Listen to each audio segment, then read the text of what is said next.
Menanggapi isu temuan beras oplosan oleh Kementerian Pertanian Republik Indonesia, Dinas Ketahanan Pangan dan Peternakan menegaskan belum ada temuan beras oplosan di wilayah Sumsel. Meski demikian, sejumlah pengawasan ketat terus dilakukan agar beras oplosan tidak beredar di Sumatera Selatan. Kan beli tangan dari Palembang. Kalau beras galon lain lagi ya? Menanggapi isu adanya temuan beras oplosan oleh Kementerian Pertanian, Dinas Ketahanan Pangan dan Peternakan Sumatera Selatan menegaskan hingga saat ini pihaknya belum menemukan adanya penyimpangan mutu beras di Sumsel.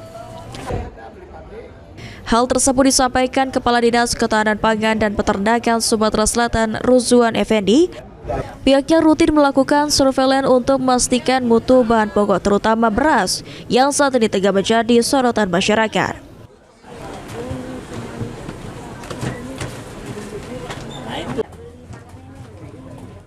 Meski hingga saat ini belum ditemukannya beras oplos, pihaknya juga melakukan berbagai langkah pencegahan, termasuk meminta komitmen perusahaan beras di wilayahnya untuk menjaga mutu produk.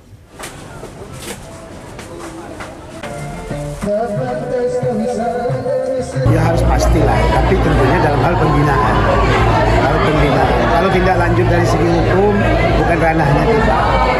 Udah ranahnya Satgas Pangan, udah ranahnya hukum dia masuk ke mana. Tapi kalau misalnya dalam hal penegakan, itu yang surveillance. Kita sering melakukan surveillance. Contoh kita mengambil sampel, kalau dia sayur-sayuran atau buah-buahan, kita bisa langsung untuk menguji sampel itu melalui rapid test.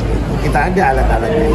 Tapi kalau beras itu tetap harus diuji di laboratorium. Karena yang tahu masalah itunya adalah laboratorium yang sudah punya SNP.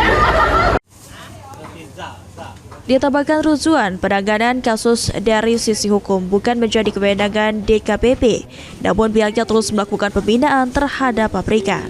Lutfi, PAL TV.